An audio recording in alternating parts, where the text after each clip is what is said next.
अब हम डायमेंशन की कुछ एक्सक्लूसिव प्रॉब्लम्स पर आते हैं। ये मैं लिमिटेड लेवल की तुम्हें बता रहा हूँ मैं, ठीक है। एक प्रॉब्लम है F is equal to 80 plus B T. F force है, T टाइम है। तुमसे कहा जाए find dimensional formula of A and D। अभी जैसे हमने पढ़ा कि कोई भी इक्वेशन में सारे टर्म्स का डायमेंशनल फॉर्मूला सेम होना चाहिए। मतलब ये जो 80 है और बी टी स्क्वायर, मतलब 80 का डायमेंशनल फॉर्मूला भी F का होना चाहिए और बी टी स्क्वायर का भी F का होना चाहिए। बराबर बात? ये मतलब ना फोर्स में तुम फोर्सेस ऐड करोगे। ए का हमें पता नहीं, टी का T1 ये है M1 L1 T माइनस 2। उधर से बी का हमें पता नहीं, टी का T2 F का M1 L1 T माइनस 2। ठीक है बेटा। अच्छा यहां से देखो कि ए का इधर चला गया, M1 L1 नीचे जाएगा, ऊपर जाएगा तो ये माइनस 3। ये ए का आंसर आ गया। उधर से बी की बात करते हैं। T2 नीचे गया, इधर फोर्स का कितना था L minus 2। M1 L1 minus 2 था, नीचे T2 ये नीचे गया तो ऊपर बन गया माइनस 4। ये बी का डायमेंशन। सिंपल। अब एक बार सवाल ऐसा होगा कि तुमसे कहा जाए कि ऐसा एक एग्जांपल लेते हैं, P is equal to a minus x square upon B T. P is power, x distance और t टाइम है। तो अगेन वही a और b के डायमेंशन फॉर्मूला पूछे। तो यहां पर एक चीज है, पहले पावर की बात करते हैं। तो पावर होता क्या है? पावर होता है वर्क अपॉन टाइम। मैंने कहा था रटने नहीं, कुछ फॉर्मूलाज है तुम्हें, मतलब मैक्सिमम कुछ बेसिक फॉर्मूलाज तुम्हें याद रखना है, जैसे फोर्स, एक्सीलरेशन, वेलोसिटी, ठीक है, एनर्जी।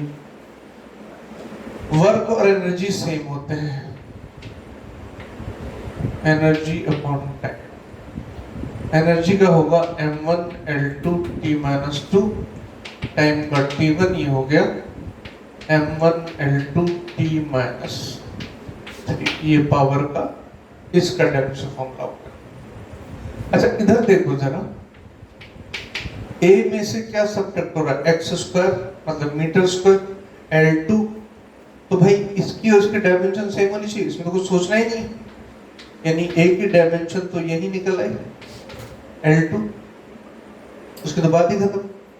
अब इधर से देखेंगे तो जो P का डायमेंशन फॉर्मूला है, ऊपर तो L2 है, बात ही खत्म हो गई। नीचे B और T है। अच्छा B को इधर ले आओ, L2 upon P into T। अब कुछ नहीं, P का डायमेंशन फॉर्मूला वहां से रखना, L2 P का हो गया M1 L2 T माइनस 3 और ये हो गया T। अल्टीमेटली P का फॉर्मूला आता है, ये L2 L2 गया M माइनस 1 L0 T2। और ये एक टाइप का सवाल है, अलग तरह के, सीधे स्ट्रेट बताए थे पिछली बार। अब एक ऐसा सवाल होगा, हमने फंडामेंटल माना है मास, लेंथ और टाइम को। ऐसा कुछ फिक्स नहीं है, वो तो मैंने कहा था कि कंफर्ट के लिए माना हुआ है। अब एक सवाल ऐसा है कि if F L and T, F माने force, length and time, are force, length and time are taken as fundamental quantities, then dimensional formula for mass. अब मास फंडामेंटल नहीं है, फोर्स, लेंथ और टाइम फंडामेंटल।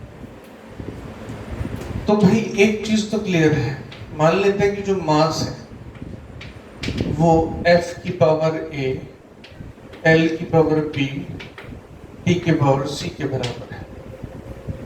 तो इसका डायमेंशन फॉर्मूला तो m1 l0 t0 होगा। Force का होता है m1 l1 t -2 पावर है। देखो चलना उसी तरीके से, कुछ भी ज्यादा सोचना नहीं है, क्योंकि सवाल जो तुमसे पूछे जाते हैं कॉम्पिटिटिव में वो उन्हीं बेसिक से निकलते हैं आंसर। मैं भी वही कर रहा हूँ। देखो कोई अलग से फॉर्मूला नहीं लगा रहा, सवाल दिख रहा है कि कुछ अलग सा है, कुछ बहुत डिफरेंट सा है। नहीं, सिंपल है। लेंथ का L power B, L1 time का T1 पावर C। अब इधर आ जाओ जरा, ये M1 L0 T0 इधर आया, देखो M की पावर A, L की A आएगी यहाँ पे और यहाँ B आएगी, LA प्लस B, T की -2A यहाँ पे प्लस C। अब कंपेयर करो, देखो यहाँ पे A is equal to 1, A plus B is equal to 0, तो B is equal to -A, मतलब B equals to -2। Lastly -2A plus C is 0, तो C इज 2A। A कितना है, 1 है, तो C कितना हो गया, 2। ये A आ गया, ये B आ गया, ये C आ गया। अब मास का डायमेंशन फॉर्मूला FA, FA कितना, F1 LB माइनस T कितना, 2। ये फोर्स, लेंथ, टाइम की जगह कुछ और भी ली जा सकती थी, फोर्स, वेलोसिटी, एनर्जी। तरीका यही है, करना हमें बेसिक वही है, कोई नई बात नहीं। दो चीजें और समझा दूं जो अक्सर घुमा के सवाल लगता है, घुमा के आ रहे हैं। तुमसे कहा जाए, बिल्कुल सवाल ऐसे होंगे जिसको मिलेगा कि क्वांटिटी हमने सुनी ही नहीं, पढ़ी ही, देखी नहीं, कोई दिक्कत नहीं है। जैसे मैं सवाल देता हूँ, तुमने कभी नहीं पढ़ा, तुमसे कह दिया जाए y is equal to a sin omega t minus kx, y and a are distances, x is also distance,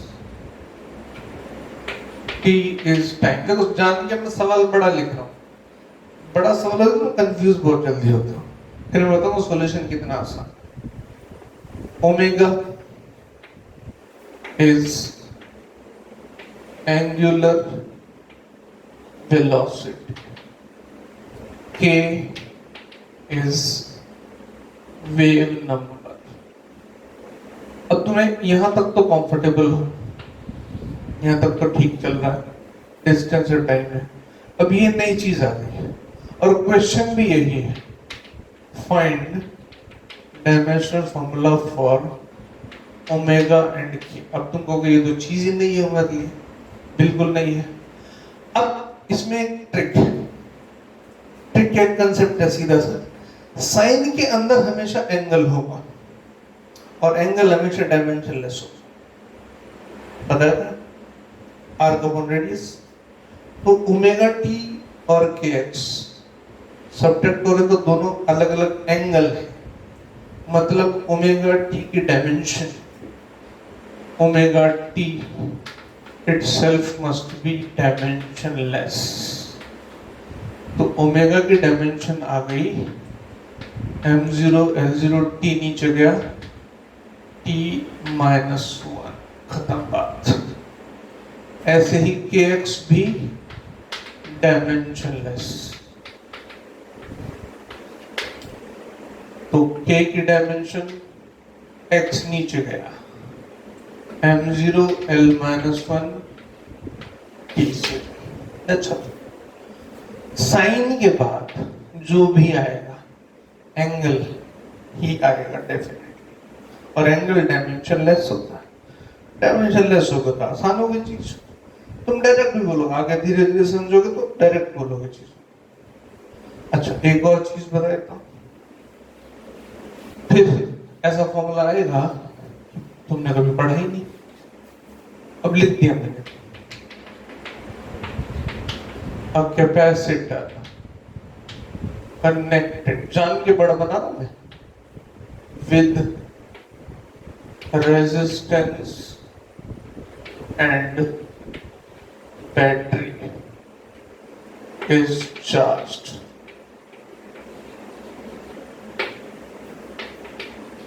Its charging formula is Q is equal to Q naught 1 minus e raised to power minus t by r। अब लिख दिया Q and Q naught, ये है charge, R है resistance, C है capacitance.